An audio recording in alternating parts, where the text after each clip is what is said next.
And every time I start, okay. Start. I am interviewing today Ruth Levy.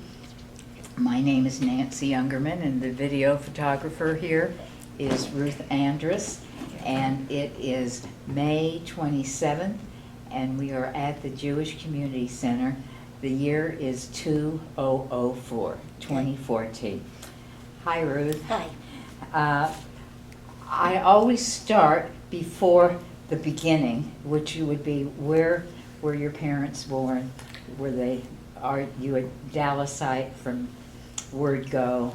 Yes. And Yes, I'm a native Dallasite. My mother was born in Poland. She came to Dallas when she was 12.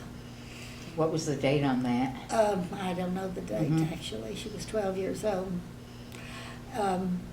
And my father also came from Poland. His name was Abraham Silvergold. Her name was Belle Silvergold. And they settled in Dallas. And we lived on Park Avenue by the shul, by the old Shearith Israel, just a block away from the old Shearith Israel. I was born in that house. And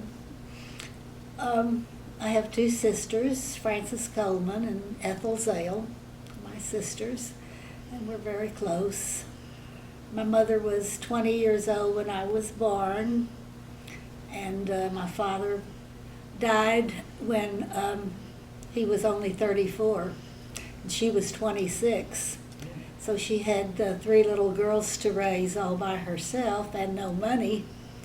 So she opened a store on Deep Ellum, and she raised 3 girls. We all went to college, had big weddings, had plenty of food, nice clothes, and she worked very hard. She died at 65, young, heart attack. And, What kind of store? a dry goods store. What was the name of it? Sam Rosenblum. My grandfather went in with her. He had a little money, and she didn't have any money. There was no life insurance, he was so young. It was an automobile accident.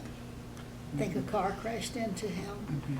So anyway, she went to Mr. Rachofsky, she told me, to borrow $500 to open the store.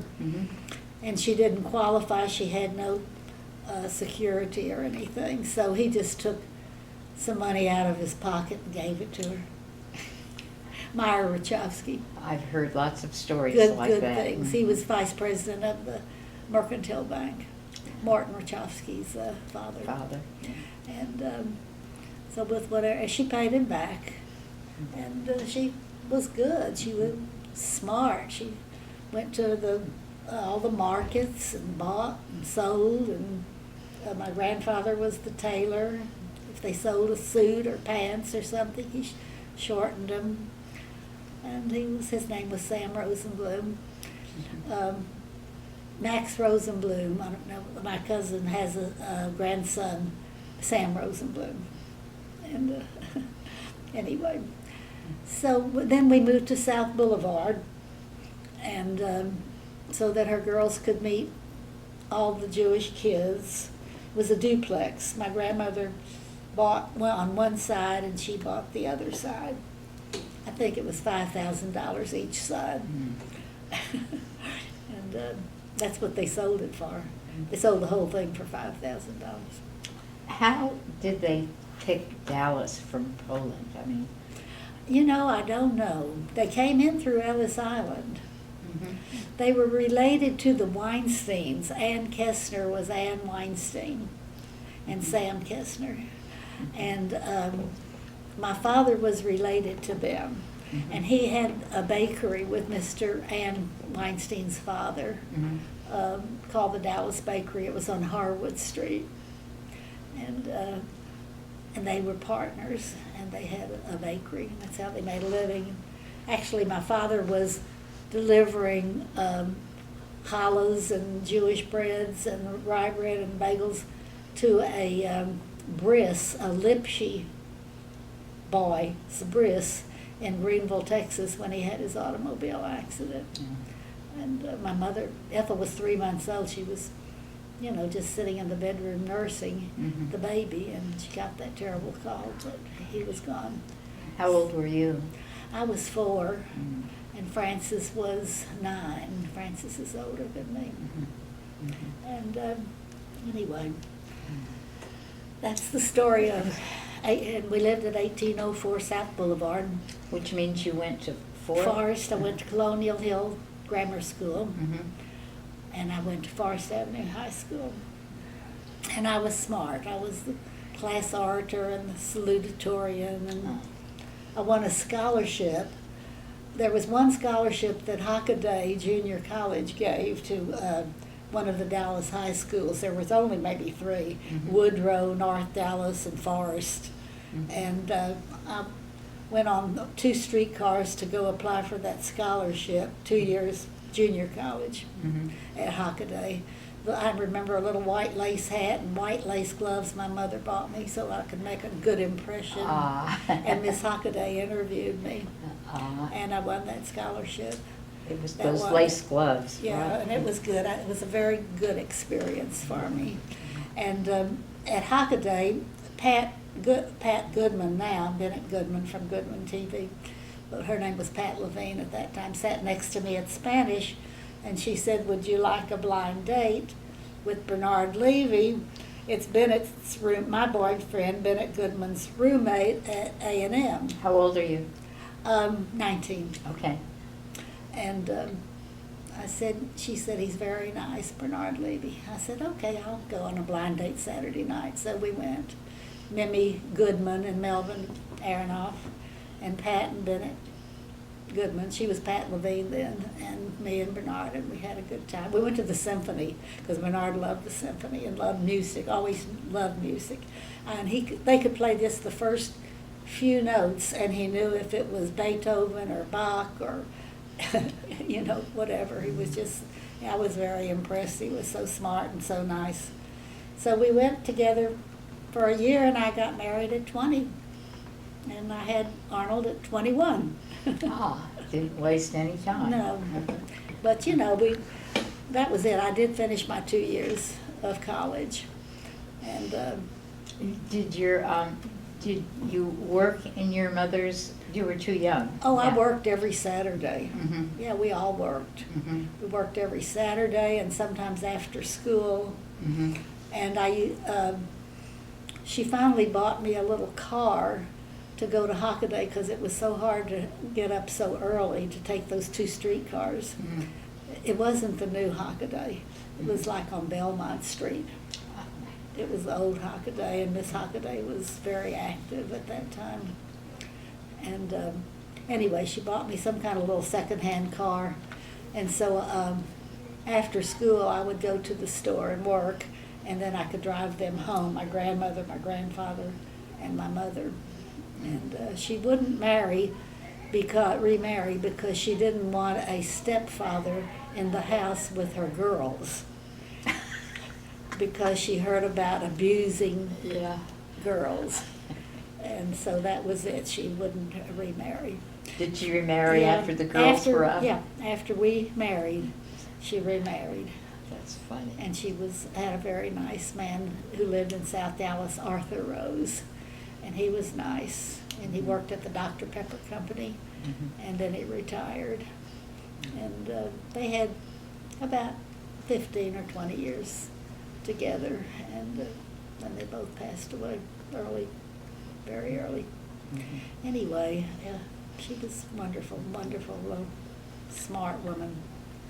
Growing up, was there any Jewish exposure? A lot of Jewish exposure, I know. Oh yeah. Well, I had a wonderful. Even my sister Ethel said we had a wonderful childhood and teenage.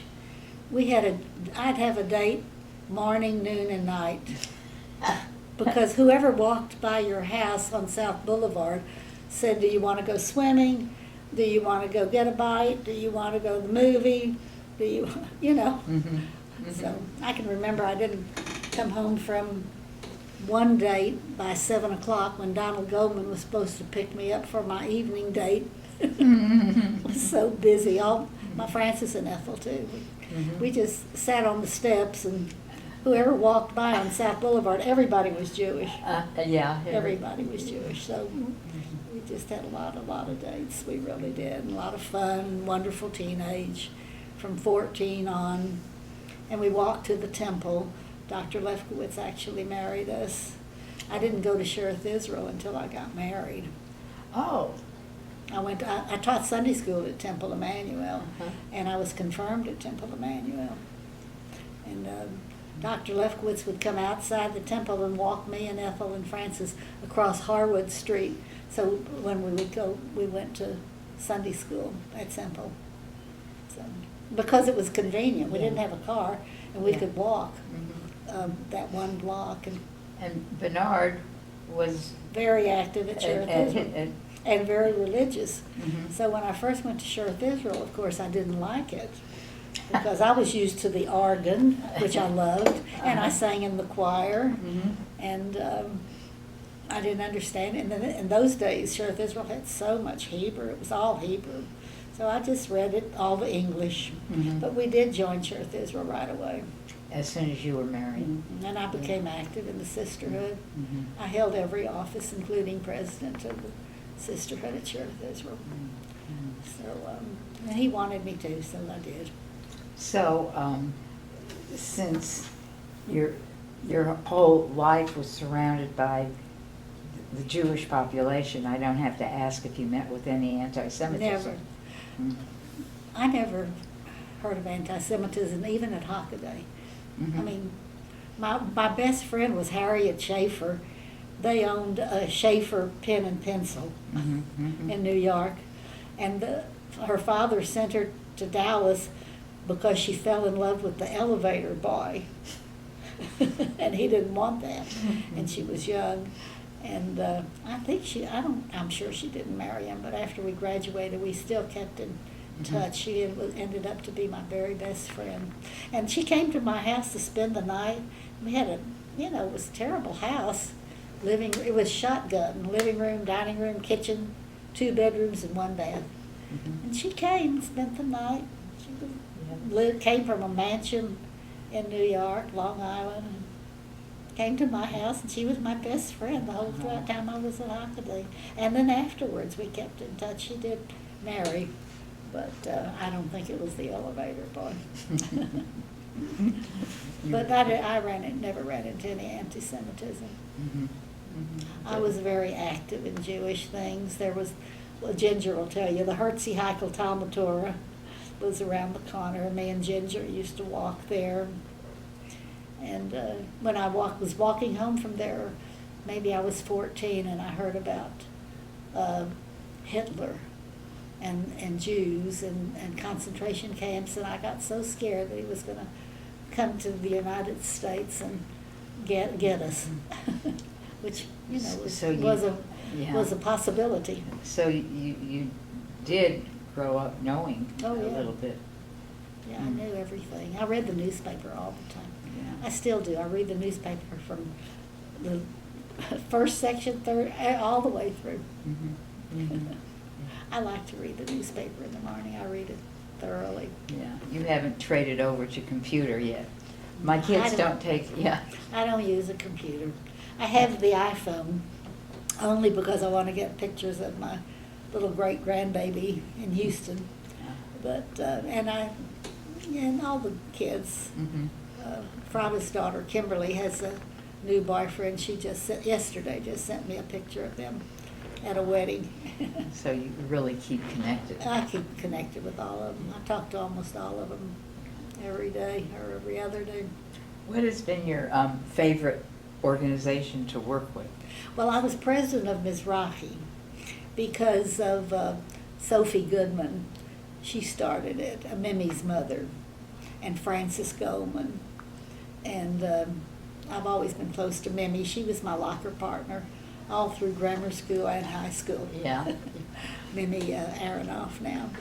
And she lives at the Bonadventure also. She probably has the prettiest apartment in the whole building. is magnificent. It really is. Anyway, I was president of Mizrachi, and I was president of Shearith Israel Sisterhood, and I was a little active in Hadassah, not real active. I didn't had kids, you know, lots of carpools and dance recitals. Frada was really a big ballerina. She had lots of recitals, and I used to make her costumes. I sewed, and so I made all her costumes. Well, you learned that from... I learned that from my next door neighbor, Huh? Miss Holland. She was a great seamstress, and I went over there, and I had a little portable sewing machine, and I would sew with her. Did you make your clothes? I know, but I made the kids. I made Arnold some shirts, and I made them a Hanukkah dress with, I remember the red velvet with the big white organdy collar. I made them all Hanukkah clothes. Lucky them. Yeah. Lucky them. Have you ever, for a short time, lived outside of Dallas? Never lived outside of Dallas, no. Mhm. But I do, when Bernard was able, we went to Houston a lot. Hope went to Rice. She was Phi Beta Kappa and got her master's at Rice. And she met her husband there. And so she was, you know, there all a long time, 4 years and then 4 years. And she had 2 children. So we went to Houston a lot. She has a boy and a girl. Her boy is a doctor. And her daughter's an attorney. So, but when they were little, we would go a lot. We had 2 suitcases, one for our clothes and one for toys. We went a lot. And also Southwest Airlines was $29. Now it's $200 one way. It's just as expensive as... It's terrible. regular, I know, so we don't. And also Bernard can't eat out too much, so No salt. we don't go to Houston as much. So that's a problem. But anyway. What is your greatest memory or greatest adventure growing up? Can you think back of what I had so what many your greatest memory is? good adventures. Mhm. We rode our bicycle to Fair Park Mhm. and rode all the rides, and we walked to school and picked up everybody along the way, the Ute girls and here and there. I mean, we walked down Forest Avenue, Mhm. and we had an umbrella. That was a treat. The umbrella. Yeah, if we had an umbrella, it was amazing. Uh-huh. Everything was wonderful. It really was. It was just wonderful. I worked at Vokes dress shop one Sure. summer, and I loved that. And I put a dress in layaway for $15. I put $5 down. It took me 3 weeks to pay it out. And I just loved it. I can see it right now because I never had anything expensive. Has Dallas changed positively for you between the old days where everyone knows each other to this enormous city? How Well, do you fit in now? Even when we lived on Yamini, I don't know, all my friends were Jewish, and we went to shul every Friday night. Mhm. I can remember Frada playing with my gloves. I wore a hat and gloves, and I was young. I was 21 years old. But, no, I just, and at the Bon Adventure, there's a lot of couples, Bobby and Lois Goldberg. We go out with them, and they're about in the same shape we are. Both use canes. So, everybody's friendly, very friendly, and like if you want to see somebody, you can see them. But if you don't, you know, some weeks we just don't really. We eat at home every night. I can bake chicken. Last night I made the most wonderful steaks. They were great. Broil them, and a baked potato and a salad. That's dinner. So life really hasn't changed in No. 60, 70 years. No. We have more money now. Yeah. I mean, if it, That helps. Yeah. Mhm. because Bernard has saved and invested very wisely. Mhm. Tax-free bonds Mhm. is what he believes in. So really, we could easily live on our dividends. Mhm. You know, the same as his salary, probably. So Who would you say your role models are? my role models. My mother was a brave woman to open a store and raise her girls and close the store if we were in a play. She seemed to manage to attend everything Mhm. that we did, Mhm. graduations and you know, plays and all kinds of things. She was a role model. She really was. And my grandmother was very smart also. She was the boss. My grandfather was quiet like Bernard. Mhm. Whatever she said was good. Mhm. I drove her to Purdue Avenue, right by the Inwood Theater, Mhm. to buy. When she wanted to move out of South Dallas, when we all were getting ready to move out of South Dallas, and she took that $13,000 out of her bra and bought the house. Cash? On West Purdue, yeah, Oh, cash. fun. And my grandfather didn't know where he was going next. I mean, you know, it Mhm. didn't matter to him. Whatever she Mhm. said was fine. Yeah, She must have had a big bra. 13,000. she did, I swear. Yeah. I drove her out there in my little secondhand car. We barely made it. Mhm. But Fromm's Kosher Market was moving to Lover's Lane. Mhm. Everybody was moving out of South Dallas. Mhm. So, And my this mother, was beyond high school. oh yeah, I Yeah. finished high school, Mhm. and I finished Hockaday, and then Bernard and I, our first house was in South Dallas, not a house, a duplex, Mhm. rented, I see. and so we lived there till Arnold was about 2 or 3, and then everybody was moving north because the synagogue moved, Shearith, Israel. So when the synagogue moved, then everybody moved, all the Jewish people moved, and the blacks moved in. That's who we sold our house to. Your life sounds wonderful. I've had a wonderful life. Uh-huh. I really have. I'm Yeah. grateful and blessed, Mhm. and probably because I married such a nice man. I've never heard him raise his voice. Everything is fine. Mhm. You want to go to the show? Yeah. Do you want a steak for dinner? Okay. Mhm. You want this? You know, I can't season it. I can't use salt, but I buy all the herbs. Uh-huh. You know, Mhm. and I buy that wonderful herb mix, which is parsley and garlic Beaumont, and yeah. this and that, and Mhm. season everything with that real good. And I buy him that imitation salt after it's cooked. He uses a little bit of that. That's not good for you either. It's got a lot of potassium in it. Oh. So anyway, and that's it. I mean, I used to, when he was sick and lived on Yamini, I drove him to the shop every day. But then I finally got this lady, and she's good, very smart, very good. She comes in the morning and she makes our bed and she puts the dishes in the dishwasher, and you know, and she takes the papers just down the hall. We never have to go outside at the Bonaventure. You just, your papers and your trash can, it's in a utility room there on your floor. How long have you been there, Ruth? We've been there 6 years, Mhm. and we love it. Mhm. I mean, you know, if you ask somebody new, how do you like the Bonaventure, and they say, what's not to like? Exactly. They bring your groceries up. They bring your car around the front under a cover, porte-cochere, and the man standing there, the valet, opening with your door open when you come down. You call for your car. I'm coming down. Would you please bring my car out of the garage? And just everything's done for you. They bring everything up. You're cleaning up everything. Well, keep up the good life. Yeah, I've been very blessed. I really have been blessed. And it's been a pleasure interviewing you. You're just one I big think it happy- depends on who you marry. It depends on who you marry. I think it depends on who you are. Really? Yeah, yeah. I keep telling my grandchildren it depends on who you marry. It really does.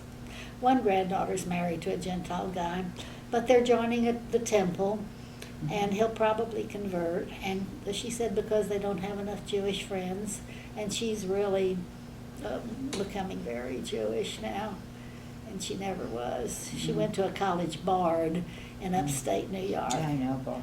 And she's also got her master's at Tufts in art museum administrator. So she is an administrator of an art museum in New York. Tracy, Frauda's daughter. But she did marry a Gentile guy up there. And but they still live there. It's in Albany, New York. So anyway, she said they're joining the temple. She called me to tell me. But the one with the baby calls me almost every day about what should I do, this and that. But I love it. That's I great. talk to every one of them every day. And I Do have you? Uh-huh. I talked to Stanton yesterday and to Jessica yesterday, and almost every day I'll talk to 2 or 3 of them. And either they call me or I call them. And that's it. I get along best with my girls. Arnold's difficult. Arnold's always been difficult. Always been difficult. He really has. 2 girls and a boy. But he runs our business. He's a great businessman. So that's good. That's one good thing. Well, if you only have to walk on eggs with one of them, I do. you're ahead of the game. I really do. You're ahead of the game. This morning we had a little argument because his daughter Jacqueline's not married. She's 29.